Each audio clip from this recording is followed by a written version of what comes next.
When it comes to hydration, it's really about like tolerance of grains. You can get into this like rabbit hole of how much water can I put in a sourdough loaf? And bakers will actually obsess over this question of, do you have a high hydration? It's like almost a cool test. I think that ultimately it's the wrong question to ask. The question that should be getting asked is your bread enjoyable? And I think enjoyable all the way through. So if your dough is so wet that no one can shape it, that works for you, perhaps your dough is too wet. That's, I think, just as important of a question to ask is, can my team handle what I'm putting out? So right now we're just basically discussing the fact that we had changed the amount of water in our sourdough starter. We changed its hydration level, which ultimately changes the hydration of all our doughs as well.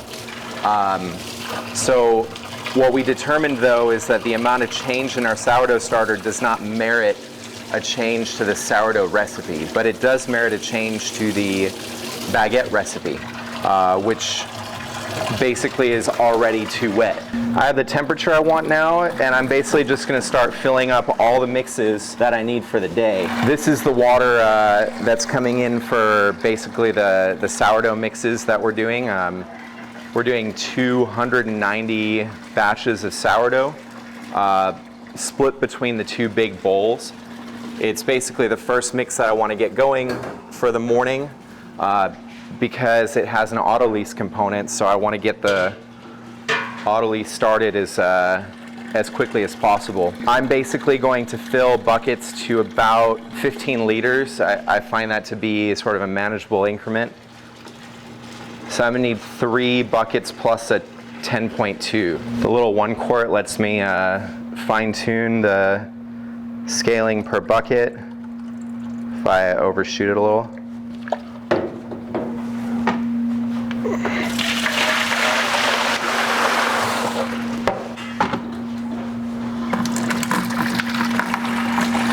Another 15. Meanwhile, I'm checking the list to see what is going to likely happen next, which will be the sourdough starter. So I just want to kind of keep an eye on, I can figure out how many buckets I'm going to need. 6 buckets just for sourdough starter. I can bring that over to the station that we have over here for starter. Move this guy out of the way. I can almost do 2 things when filling up water. It goes a little too slow not to walk away and do something else, but a little too fast to get going on something else. So I'm still into that first mix of sourdough, the 190 sourdough. Filling the 3rd bucket will get me to 45 liters. And for this particular mix, I need 55.2. So again, I have a little bit of time. I can start setting up the sourdough station to work in it. I'm basically going to put it in discharge mode for a minute and tear the weight there. And now I'm finishing up the last 10.2 liters for this mix. Logan, can you get me 3 bags plus 6908 in this bowl of proof blend? Back to 15 liter increments now for my next bowl. Waiting on Logan to put in the necessary flour for that one. And meanwhile, I'm going to stage my second bowl, which is also going to be the same thing, 190 sourdough. And I'm going to take one number in mind right now, and that's 17843. To try to get Harriet going on the dispense on my next little mini break from playing with water. So Logan's plugging that first auto-lease in. And we're basically just giving the mixes a quick stir for a few minutes, just bringing the ingredients together. So, when you're working at home, that's really what it's about, is using time to your advantage. We still do it at this scale. So we're going to essentially just bring the flour and water together and let time do its thing It releases enzymes, builds flavor in your breads to take your mixes slowly, and allows you to use less energy overall to mix. So basically we're just going to do a few minutes, like 2-3 minutes in the mixer, and then move on to passive wait. So I've got my first sourdough starters mix right here. This is the sourdough starters, 17,000 grams of it or so that I need for the 190 sourdough that I mixed. And I'm beginning to fill up this bucket and watching that one fill at the same time. I'm going to stop this. Up to 45. Now I need my 10.2 liters of water to end this. Probably just enough time to finish out this fill here. Okay, so now I'm switching to another recipe. We have to go with one that fits in the small mixer now. So we're going to do the English muffin recipe that we have for the day. It's going to require 7,200 grams of water, so it'll be a lot quicker. So that's my English muffin water going into a small bowl. Now I'm going into mix number 4, and it's going to be my baguette mix. This is the one that I'm going to reduce the hydration of overall. So I'm just going to take some time with it and see where the hydration lives today.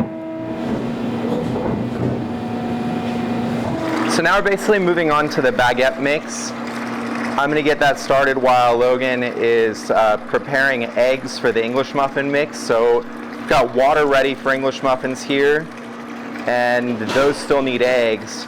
But in order to get the baguette mix fired off, all I need is flour and water for the autolyse.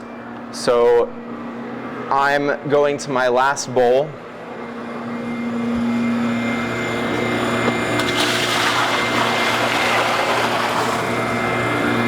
Adding the water. Meanwhile, I'll quickly clean up on the flour that I need. So 12,106. Okay, so this is my flour for my baguette mix. My last one, the fourth one, is on deck. Basically, as I get the autolyse going for this set of baguettes, I'll complete assembling my English muffin mix. So while the bowl's lifting, I'm going to go ahead and put in the English muffin eggs with the water. So eggs are basically considered a wet ingredient, so you want to, when you're not doing an autolyse, you want to bring in all your wet ingredients together. So in this case, eggs and water, and we're also going to include sourdough starter in the wet ingredients. So Logan's over by the sourdough tank, basically bringing in the amount of sourdough starter that we need just for the English muffin mix. And I'm going to start the autolyse here on the baguettes. So basically on this particular mixer, I'm putting in a very low speed. This mixer is not all that dissimilar to the mixers that you have on your countertops at home. I know that it's my height, and so it might seem intimidating, but it basically functions almost identical to a KitchenAid. In fact, it's not an electronic gear mixer, unlike the one that I had in the garage. So the one I had in the garage, you had to switch the gears when it was off, otherwise you'd break it. This one, I can switch the speeds in real time, just like you can on your KitchenAid. So my speed 2 is my incorporation speed. I don't need to go fast with this. I don't want to go fast with this. You can make a big mess going fast with this, and you don't win anything by incorporating ingredients fast. That's like, this is a really important rule with making bread, is you don't want to mix your ingredients together fast. And don't be deceived, dough actually has a huge amount of power, and it will break your mixer if you mix at a higher speed than is allowed for dough. This mixer can go to 10 speeds. I don't exceed speed 4 when making bread. Your KitchenAid can be dialed all the way to the side. I would not do that when making bread, just saying. You're gonna rip apart the gluten if you actually get a mix, and you're going to stress the motor in your machine. So either way, you're gonna lose in that situation. Mix slow. So I have everything prepped for the English muffin mix now. I have my water in the bowl. I've got eggs in the bowl. I'm putting mature sourdough starter in the bowl right now. I was whisking the eggs up until recently and confirmed with Logan that after many trials of not whisking the eggs, he didn't find any meaningful difference in the final product. So we're not whisking the eggs right now. Whenever I'm dumping sourdough starter out of a bucket, I like to immediately spray it off because it builds up and becomes a pain to do later on. This particular bucket here contains sugar and salt. Logan's already done this for me, but I typically will sift them together.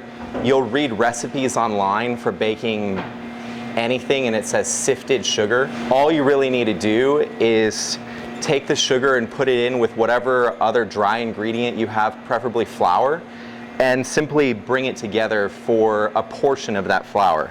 This is all the flour going in the mix. My sugar exists here. You can scale this down to home level too. Just shrink these buckets, both of them. You have your bucket here for part of your flour and you have your bucket here for a part of your flour. Maybe it's a jar. You put a little bit of salt, a little bit of sugar in this one and you mix it together. Doing this will help you to incorporate sugars into your doughs without messing them up. Because if sugar interacts with water directly, in the absence of flour, you start to get into some trouble. That sugar is going to crystallize, and basically it's never going to be the same ever again. And it's a very easy way of messing up your mixes. So that little trick, you know, it's coming out of a professional bakery, but you can scale it down to home like it's a really easy thing. Just split, when you're adding flour into a mix, split it into two separate vessels. And in that second vessel, add the sugar and salt that you're adding into that mix as well, and stir them up so that the sugar crystals are not all together, but rather they're evenly distributed amongst the flour. At that point, add the flour on top of the water in the bowl, and then add the flour that has the sugar crystals distributed in on top of that, and start your mixer.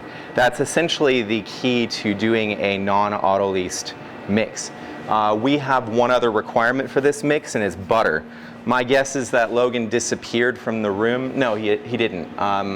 You're doing starter? I just realized I'm gonna need butter more quickly. 4 blocks of 82. Can you smash those so I can put them right in? We need a total of 10 82 blocks, so I don't know if you want to just smash all of them right now? Yeah. So my baguette mix is complete now. Another kind of important consideration for the professional baker is if you have multiple mixes going into particular bowls, it makes sense if they're sharing any components, like a dough hook in this case, to do your vegan mixes first, followed by your enriched dough mixes. If all your equipment is sanitized at the end of the day, and if you follow that order of operations, then you can create vegan products without cross-contamination. So baguettes are a vegan bread. So this is a 3-ingredient bread.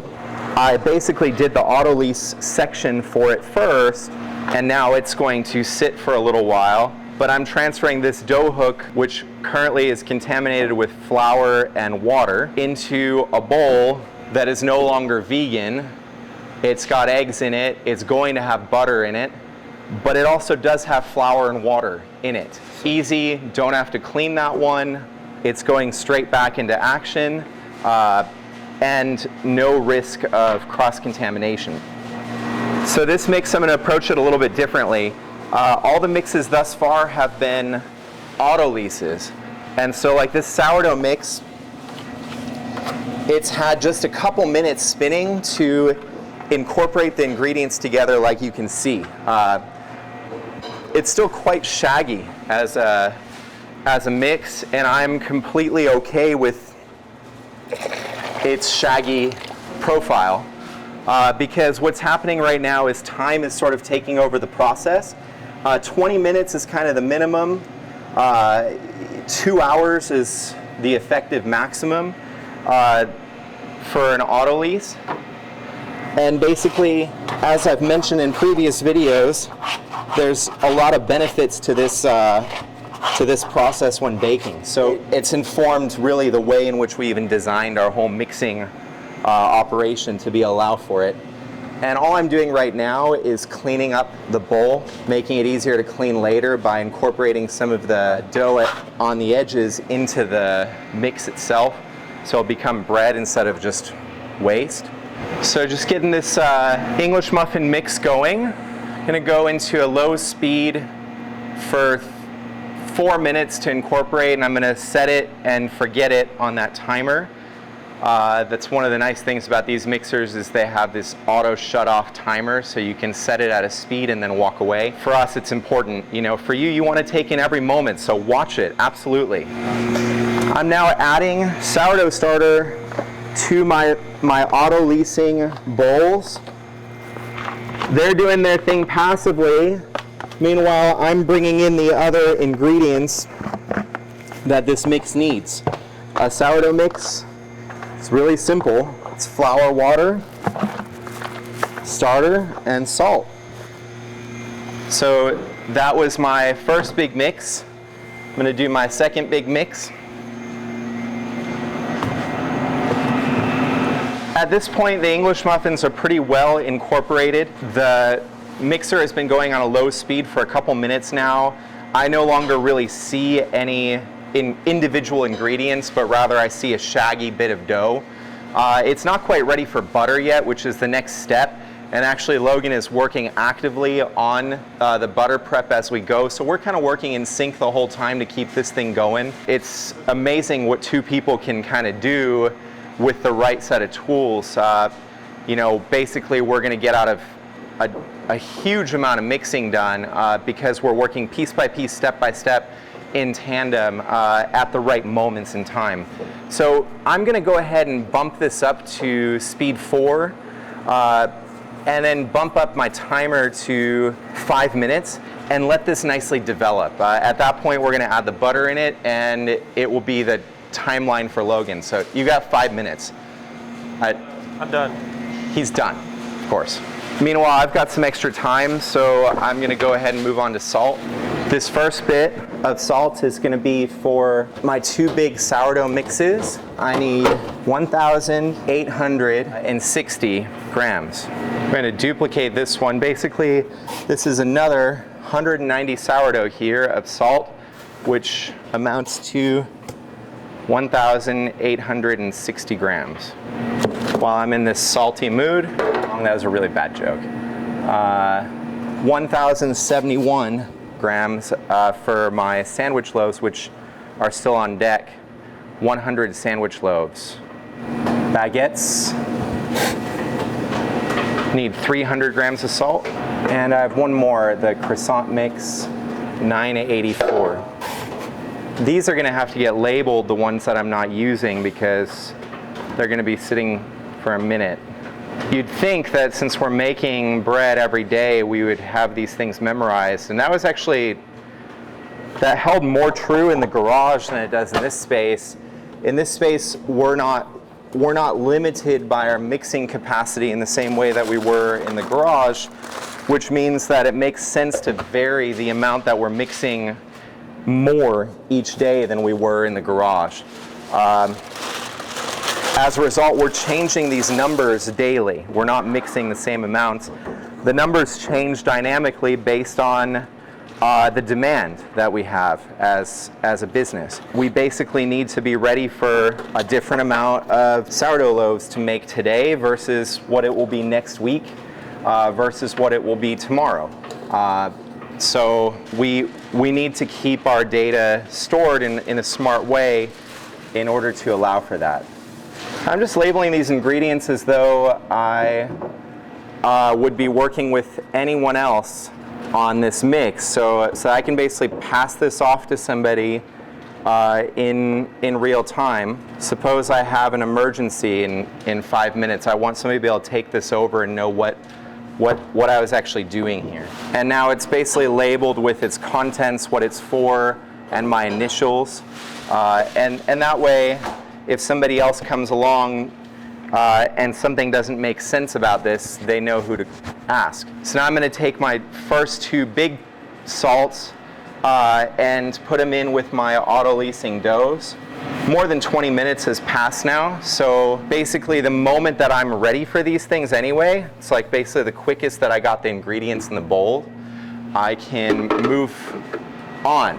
So that means that I can in fact incorporate a passive mixing routine into a dynamic rhythm that doesn't stop. It's a little bit harder to put together, but the whole idea is controlling multiple flows all at once. So now I'm going to set this up basically to complete my mix. I need 2 minutes of incorporation. I'm going to follow that with 1.5 minutes on slow, which will give me time to incorporate the bassinage water, at least in part. And then I'm going to follow it up with 4 minutes on the fast speed. This type of mixer is really well suited for a professional baker. They come in all shapes and sizes, these spirals. You don't need one this giant if you're just starting out. The whole idea of scale is really an idea of expense equation.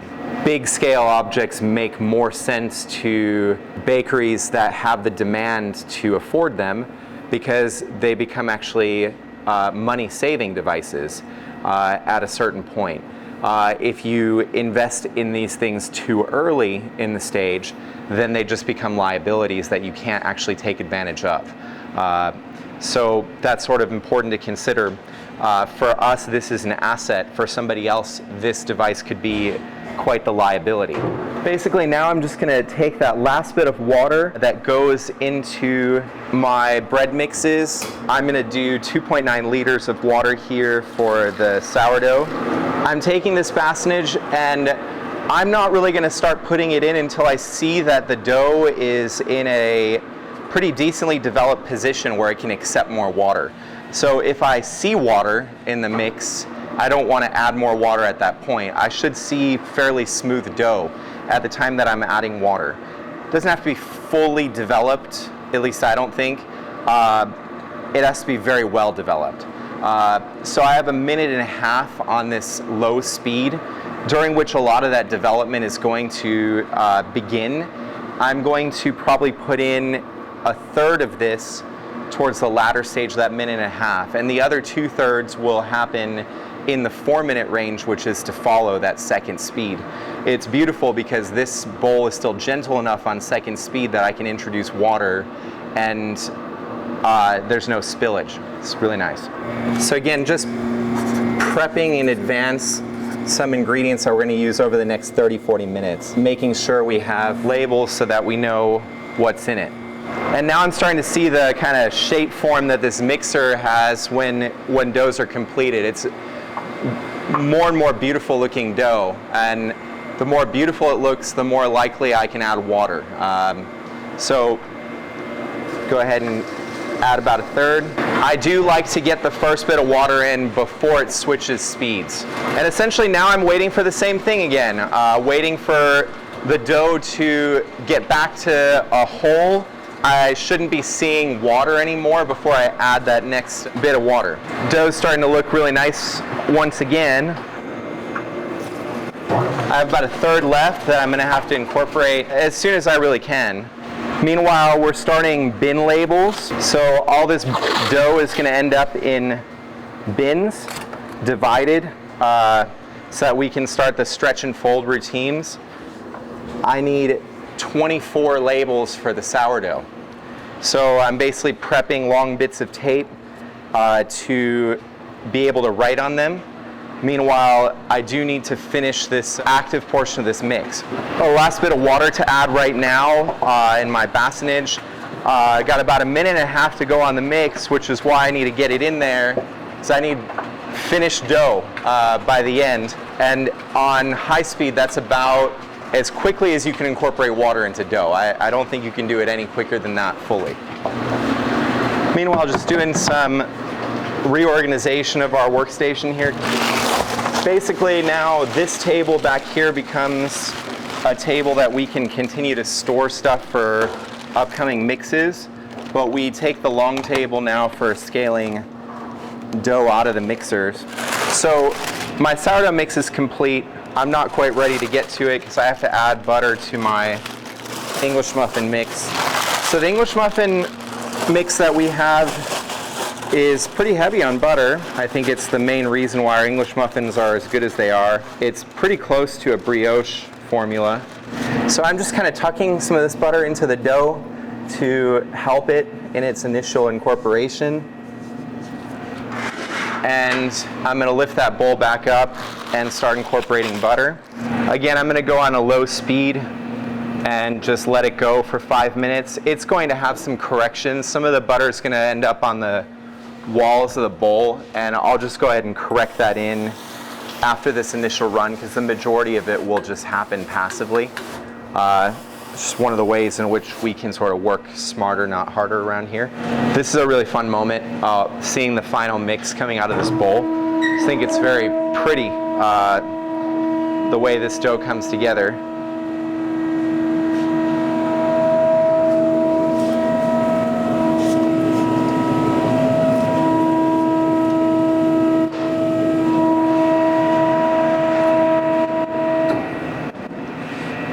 And I'm really happy with this mix overall. We upped the hydration on it, and I can tell, but it's very strong. So now this mix of sourdough is ready to scale out. We're going to put it in the spot where we're going to start scaling it out momentarily. And because we have a mix following, we might go ahead and dual scale this so that we can get to the next mix a little bit quicker. Meanwhile, I can plug in the next bowl. So in a few minutes, we're gonna have all of that done. This one's just barely trailing behind. It's also got bassinage water that's ready to incorporate, but not quite yet. At this point, if you look in, you can actually see the starter, you can see the salt, you can still see all the ingredients as they're incorporating in. This is the sourdough starter for my baguettes. No reason I can't now get it into the auto-leasing bowl. So this dough here has been auto-leasing for some time. It's got some strength, so you can see this was just mixed to incorporation, but it's already got a lot of strength. You can see that. So now I'm gonna add the sourdough starter on top, which means that the auto-lease is still in motion. And I'm just simply completing the ingredient set for this mix, and that way it's sort of not having to worry about it. Our starter has become more liquid in this space.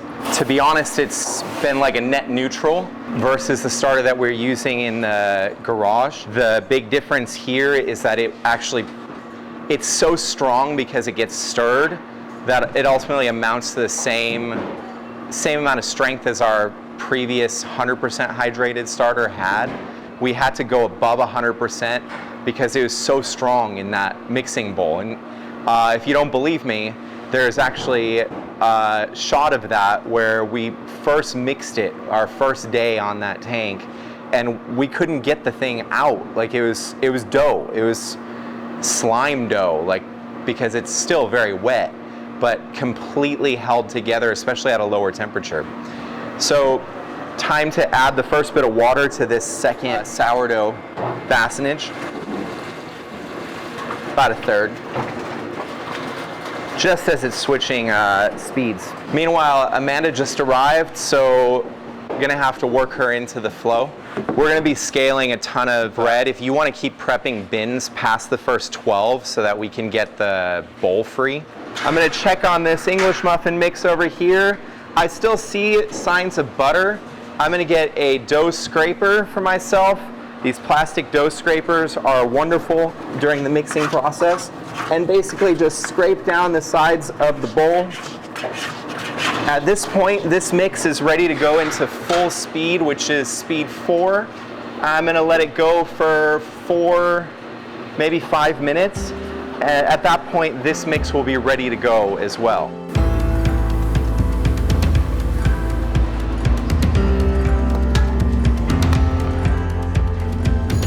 I'm now scaling out the second mix of sourdough. Meanwhile, Logan is moving on to another mix since we've freed up the bowl.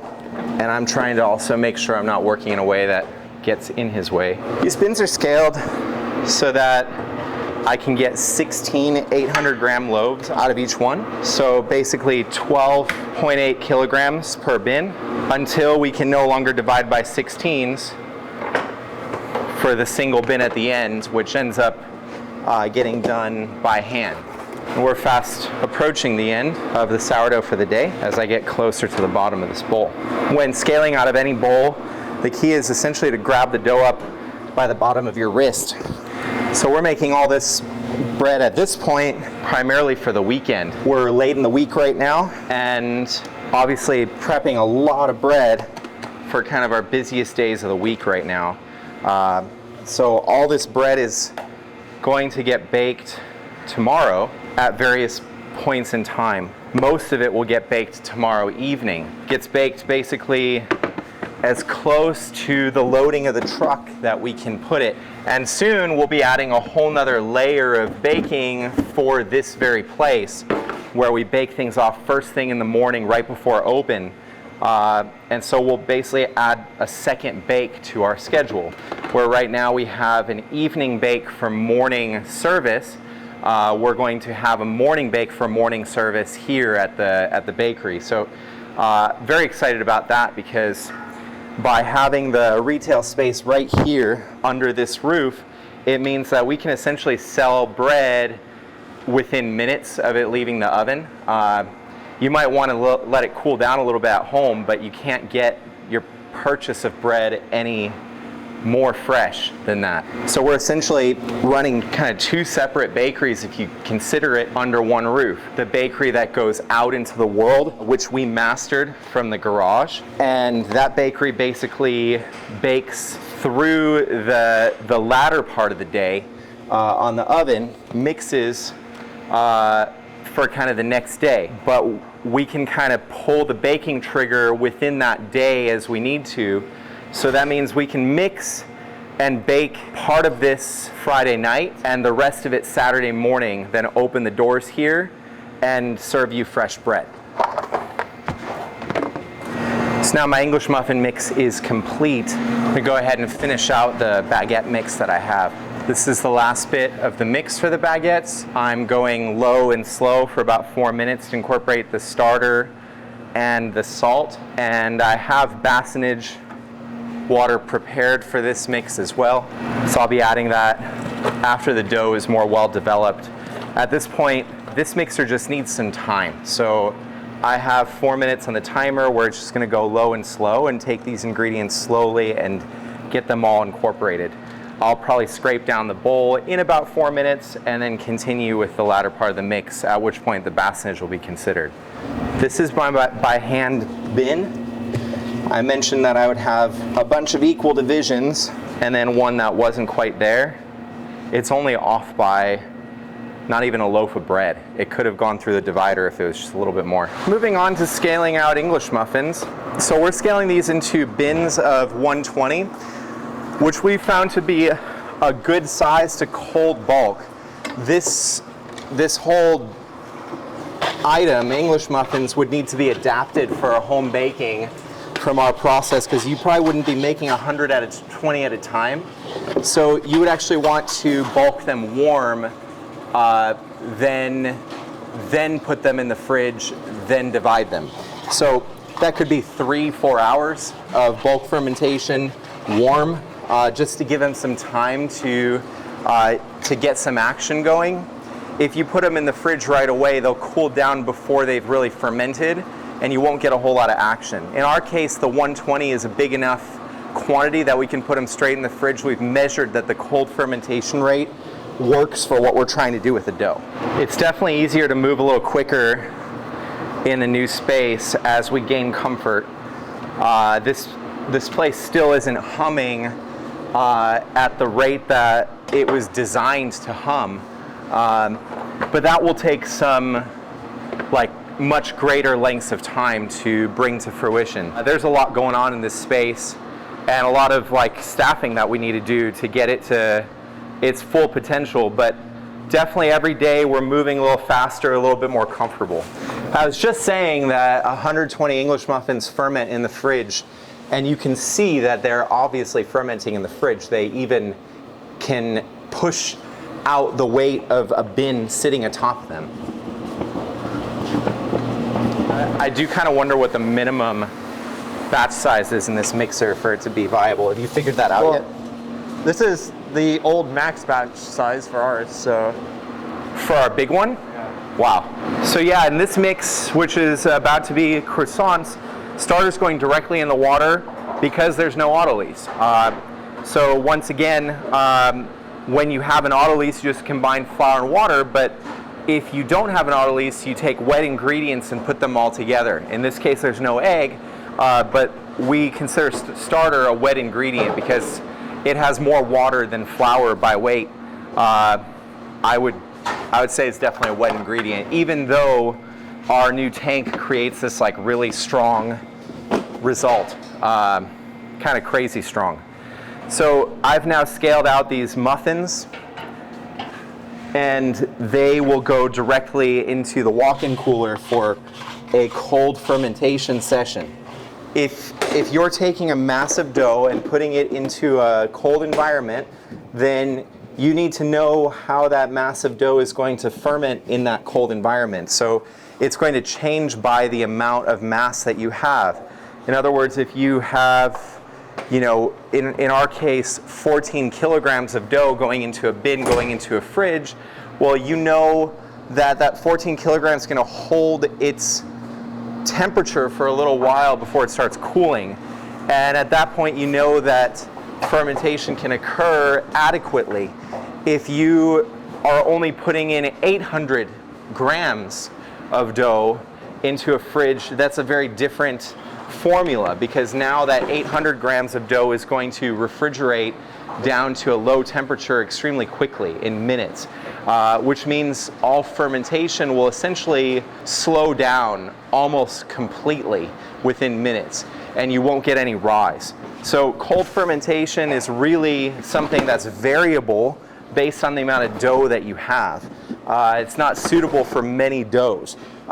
It's suitable for doughs that don't require any kind of like really building and structure. In other words, the structure that we've built during the mixing process exceeds the amount of structure that we need for the final product. English muffins are a perfect candidate for that. We're not really looking for crazy amounts of gluten development.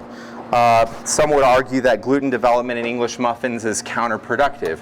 I don't think it's completely counterproductive, but I don't want a ton of it. So cold fermentation is uniquely suited for English muffins, but not necessarily for other products. We're now adding butter to the sandwich mix.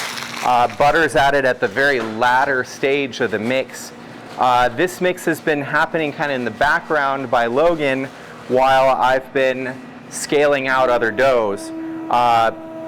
The dough is already pretty well developed before the butter even comes in. The butter in this case is doing a similar role to what the bassonage water does in the non-enriched doughs, except like the true role of emulsification of the dough.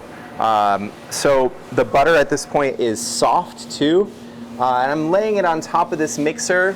I'm going to put it into its slow right-hand mixing configuration for incorporation.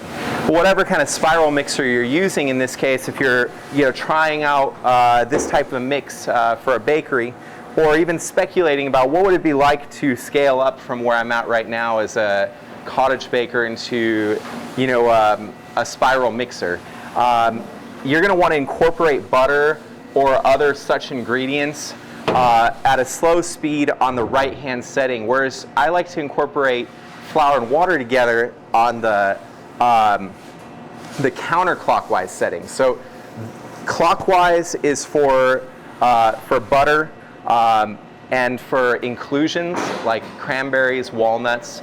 Counterclockwise is for flour and water to incorporate really fast at first. So this is just a butter one. I'm going to go up to about 2 minutes and just let that incorporate. I'm going to follow that up with a 3-minute fast mix, and that should give me a complete dough. It'll be really beautiful at the end. Okay, so baguettes are now incorporated. I'm going to get them going on the last set of mixing speed 4. At this point, I have a pretty nicely developed dough. I'm going to go back to the second speed just so I can add the bassinage water in sections. And I'm kind of watching both mixes at the same time at this point. This one I don't really need to do anything to. I am just glancing at the side of the bowl, making sure that it's reasonable. I'm not missing a huge chunk of butter somewhere, since that's what I was incorporating. So I'm just going to get a 3-minute program set up for myself on high and let that finish out. Meanwhile, that water that I just added to the baguette mix for the bassinage, I can still hear it kind of and the sound that it's making when it's interacting with the dough. Before I add more water to this mix, I am going to scrape down the sides of this bowl. Now I can go ahead and add all but a little and get it going once again on low speed. Almost to the point that all the mixes for the day on this really heavy mixing day are complete. You can see the end, the light at the end of the tunnel, if you will. This sandwich mix is just about there. I did just notice a little bit of butter floating around. See if I can catch it.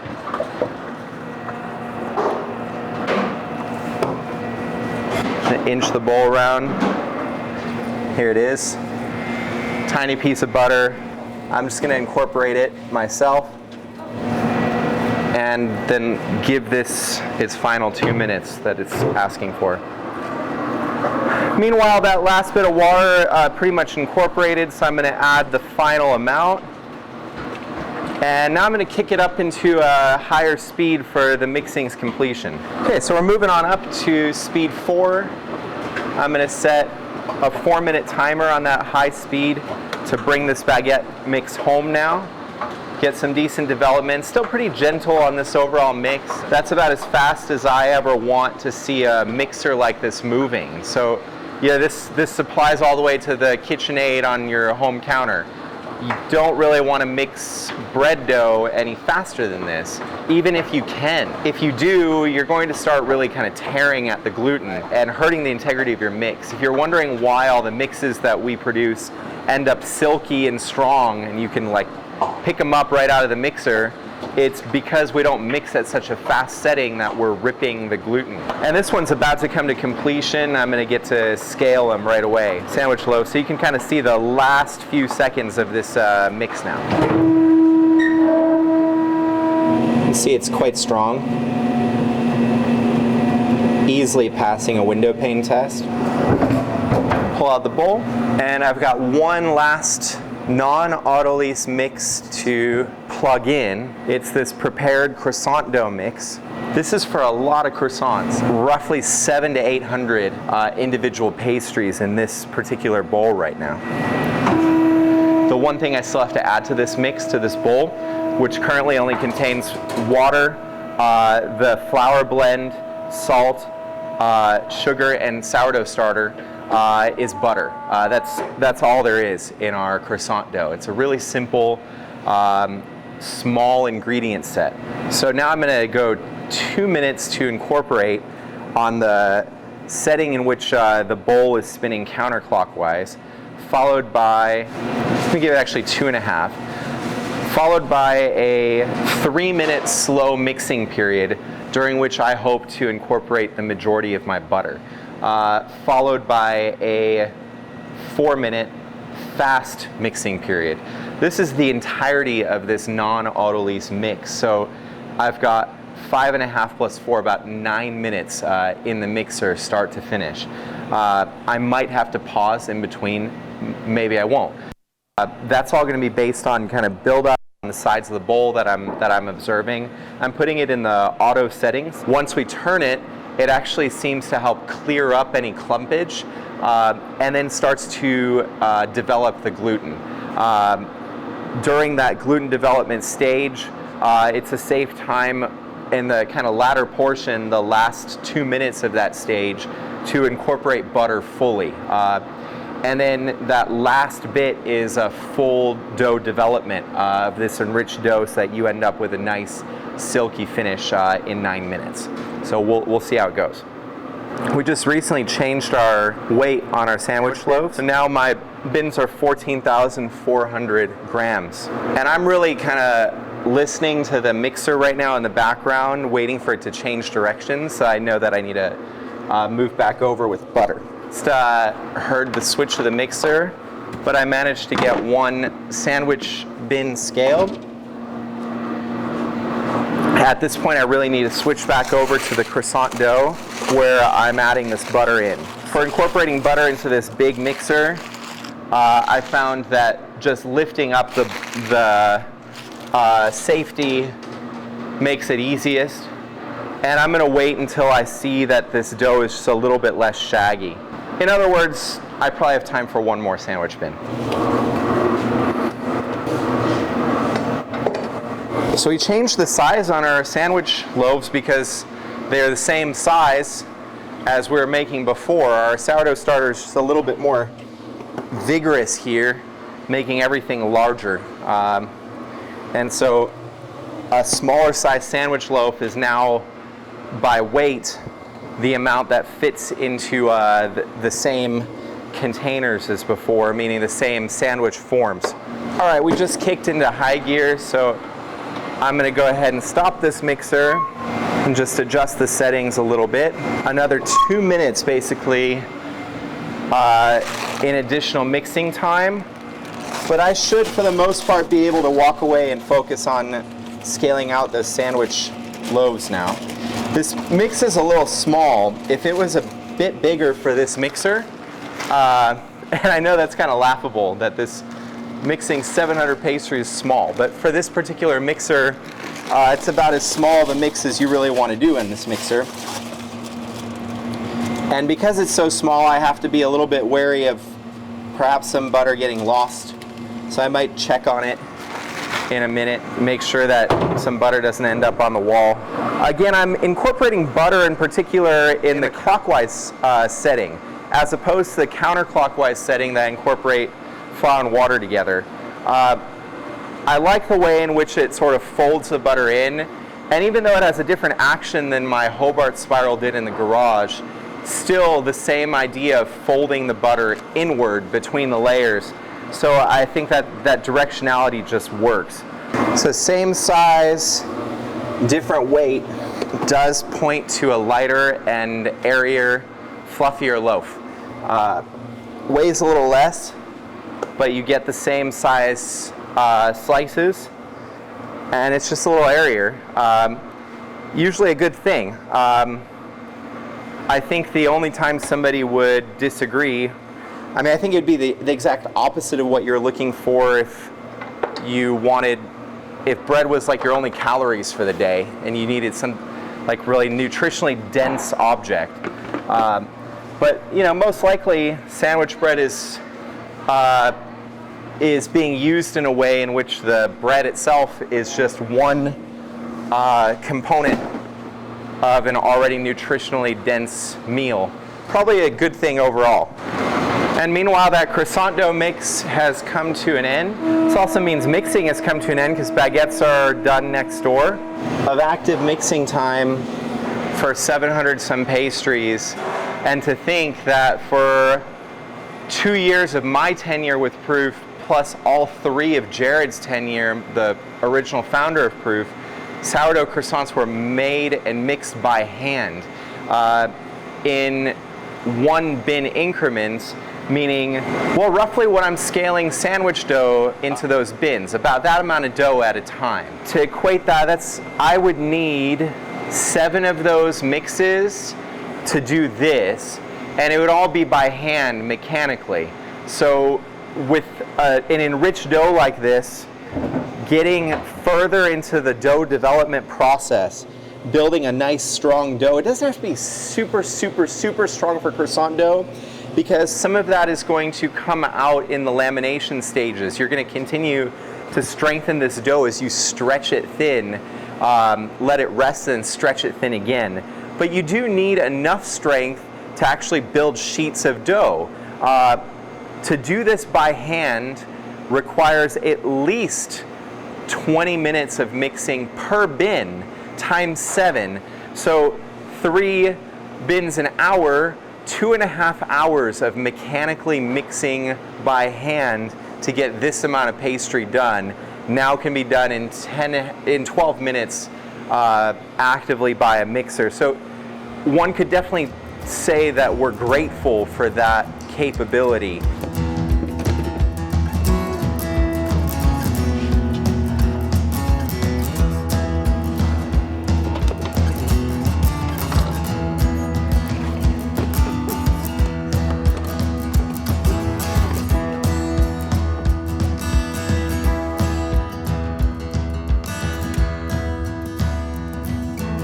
So I'm scaling out these English muffins, little perfect dough pillows, become English muffins. This is not something that I feel very confident in. Everybody has like that one thing that they avoid in the bakery. For John, it's rosemary twist. For me, it's English muffins, but primarily because it takes a lot of muscle for it. Not that I don't have muscle, but it's just a lot of effort. And I don't like things where I don't feel fast in. So anyway, but my challenge since we moved here is to get better at English muffins. Now we're cleaning up so we can fold a bunch of dough that John and Logan mixed. There's like so many weird little things you have to adapt to in a new location. Like we have so much more table space, so much more floor to clean at the end of the night. And we're still kind of getting into our routines of working cleanly as we go. Right now I'm folding our sourdough. I like to give it 3 different sets. So you'll see it on this next one here. Starting from the top and bottom. Just because the way this bin is situated, the way it relaxes is out like this. So I want to hit this part twice. So doing the top and bottom, then spinning, get the sides, and then doing the top and bottom again. Now it's this tight ball. Like if you watched our shaping, almost starts to look like a loaf right now, just big. It's, in my opinion, most important to do that 3-step one on our first fold.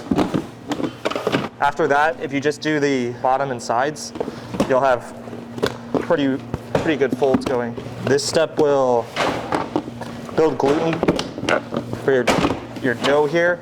Because otherwise you'll turn it out on the table and try and shape it, and it'll just be real loose. Every time you try to shape it into something, it'll just relax out again and you'll be back in the same spot. This will make it so you can actually touch and manage your dough and get it as appropriately tense as needed before throwing it in, well we use bannetons, but whatever form you decide to use. For some of our dough, it matters more than others. This sourdough here, for example, is going to get the 3 folds. And when we switch to sandwich folds in a minute, we only need to get through 2 of them before we notice that they're in a healthy spot to be shaped. I have a bit of a weird technique right now, finger down, so I'm only using these 4 fingers in the front. It's better to just get in there with your whole hand. Squashed it in one of our speed racks here, what, 2 weeks ago? Yeah. So It's been the longest 2 weeks of our life. Split it right in half, so now it's just healing up, and it's a little sensitive to me just jamming it into dough and against the sides of bins, but as long as you avoid things like that, your bread shaping experience will be pretty pleasant. This folding process absolutely should be done at home. Depends on your dough though. There's some where you don't want to degas it. Like which ones? I think focaccia was one of ours. So if you were to mix focaccia, you might want to do 1 fold right at the beginning just so it maintains more of a shape, because this will relax out into mostly a rectangle.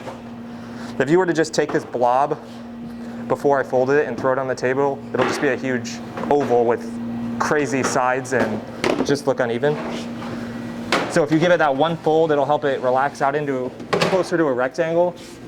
But if you were to keep folding it up until it was fully bulked, then it would degas it too much, and those huge bubbles you expect from focaccia just won't be there. It's nice if you have a lower surface to do this on. For Logan, it doesn't matter, but. If you're small, you need something low. Yeah, in the bakery, I used to have to get up on a stool to do this. It's also really good exercise. For some reason, I'm very winded today. While he continues to fold, I'm gonna set another timer. We typically time our folds like 30 minutes apart. With one person, it's basically like, you just keep folding for an hour or an hour and a half. With two people, we go a little faster, so. Another trick is if you have these dollies and you're short like me, you can just leave them here and fold right on this. Just gets a little tricky. Sometimes bins want to slide off. I am folding the last bit of doughs that we're going to be shaping inside the next hour. 35 bins of dough, so it takes a minute to fold through all of them. We do it 3 times, so it's like basically folding right around 100 bins. I think 105 bins. So I'm on, I think, either the last 4 or the last 8. And this is the last fold for all these bins. So once I'm done here and the table work that's in motion right now is completed, we're gonna move on to turning all this into finished loaves. So this is sourdough in 16, and this is fold 3 on the sourdough. So at this point, the dough is really well developed. It's nice and strong. It's even fighting me a little bit on these folds, but I'm stretching it kind of to the maximum amount that I can before folding it over. And in that way, lengthening the gluten strands, stretching them, creating more tension, basically building more tension into the biological network that's already created here with gluten, which is what happens basically when water and flour come together. So this is a nice strong dough. You can see that you really only want to fold to the point that the dough starts to have these micro tears. You know your dough's really strong and doesn't need any more attention when you're noticing these micro tears. So I'm just gonna do one more fold to even things out. People ask, like, should I fold more, should I fold less? How many folds, how many turns of the bucket? And really that's like too specific of a question to ask. Some dough requires more turns, some less, and so folding is definitely a very intuitive thing. I think I've already done this one. You can tell because you can see remnants of folding there. So I'm all done. So we need sandwich pans ready. These have already been buttered, so they're ready for what we're about to do. We also have 2 sides to the table here, so in reality it makes sense to split them for now so that both halves of the table can have some. So I'm going to take a few of these and move them over to another rack. So all the loaves will come back together on this rack at the end. But since our workflow here is linear, we'll be able to have 2 teams shaping in either direction. So this one actually can stay here at the end of the line, and this one has to move to the middle. Speak of the devil, Sando's coming out of the oven. So these just got pulled out of the oven, and we need to turn them over sooner than later so the sides don't collapse. It's a pretty easy process. It's literally just plop them out. And now they're ready for cooling. So we're starting through this 35 bins of scaling bread. It's a lot of bread. It's all nicely tucked under the table on these rolly racks, which we decided to go with for the kind of workflow in this space.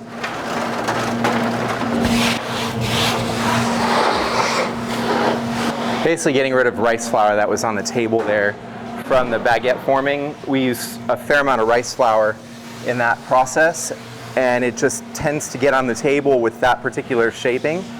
Rice flour doesn't really seem to absorb water. It seems to be like that surface protectant, and so if you have it when you're shaping bread, it'll actually get in between your layers and keep your layers separated from one another. So quick reset helps with that. I'm basically going to go ahead and start dividing and spreading the bread out on the table. There's really no reason to delay that process. Everybody else is just going to kind of get into position as we go. So this is sandwich dough that I'm starting with here. When choosing between sourdough and sandwich loaves to divide, we'll typically divide the sandwich loaves first. mainly because they have a final warm proof, and so we're dialing them to the finish line before the oven visually anyway. If they don't get as far right now in the fermentation, that's okay, we can make up for it later. Whereas sourdough's immediately going cold after this process, and so we kind of want it to maximize its fermentation time in that bulk, warm, 84-degree format that we go for. By the time everybody gets on the table, it's going to be a constant dividing process, which is really the goal anyway. So those of you who have been watching us for a while probably recognize this tool from the garage, our white box that divides bread into 16 pieces. Right next to it is our bun divider, which we like to call R2D2. Also from the garage, right next to it is a dark gray 20-quart mixer, which we're still using here and there. A lot of our tools needed to be replaced because of the scale at which we're working in here, and because of just the economics. When you ran the numbers, you needed to work at a particular scale to survive. So this was our scale of being able to continue doing the types of bread production we like without yeast, long fermented.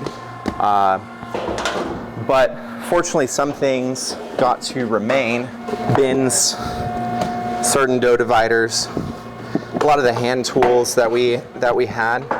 This is kind of a last minute change in design to the bakery, putting the divider in the middle here. And I'm really thankful to Logan, especially for having the conversation with me early, because this is the main reason why we can have 4 people working right now on the table around me. So I can basically go in 2 directions here. This is an old and used piece of equipment, and so, I'll use it as long as I can. At some point, it might not be something that we can repair at a reasonable rate. If it breaks, I've cut this hole in the counter to be big enough to accommodate the one that I would replace it for. I am putting the sandwich loaves in the tins. They've been buttered.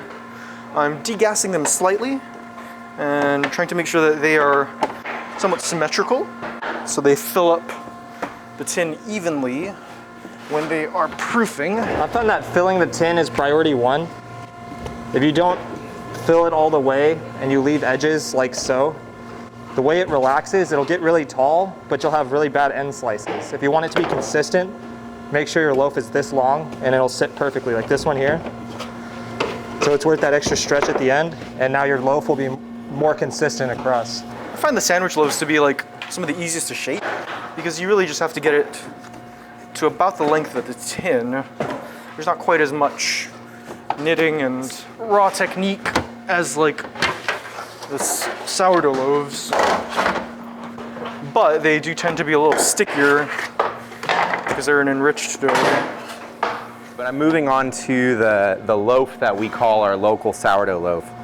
And I guess it gets its namesake because it's the most unique representation of, I guess, proof in bread. Like, it's our own custom blend of flour, and it's the most pure version of sourdough. Like, when you think of sourdough, that's kind of what comes to mind. Our artisan country loaf. Earlier this week I did a mix and shaping where it got a little too far along in the bulk, and so it barely fit in the divider and made shaping a little tricky. So this feels really nice. I think I used water that was a little too warm when I did that one. John, what temperature have you been using for your water recently? About 94. Oh, okay. I feel pretty good in the low 90s though with the water.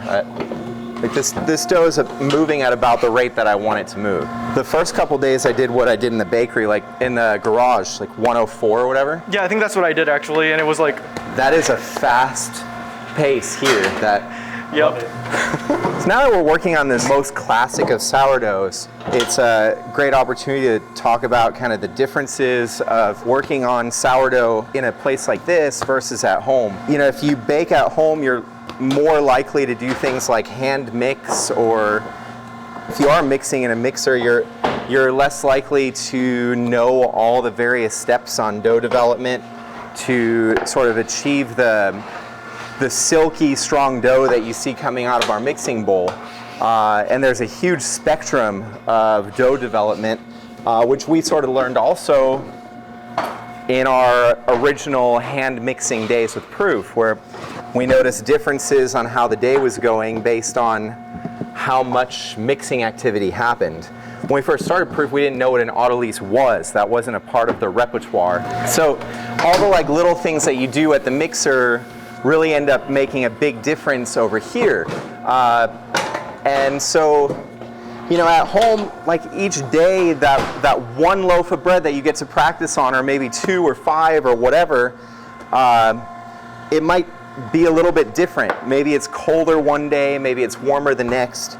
And those are all things that really, at the end of the day, you got to figure out how to get consistent when working with bread on a regular basis. And the more consistent you get on all your variables, the mixing times, the mixing rhythms, the ratios, the more like the day before your bread will be. It will still vary from time to time, but then your changes will be perhaps maybe a mixing error or some change in ingredients, as opposed to getting a different result doing the same thing every day, which is where we were at the beginning. And it's kind of a frustrating thing. Like you go to do something, you're expecting a certain result, and it gives you a completely different result. Really controlling all the micro variables along the way to this stage is how you get there. Yes, having good shaping technique matters. I'm not saying like all the shaping videos out there, all the instructionals on shaping don't make sense. But what I am saying is that all the lead up to this is as or more important.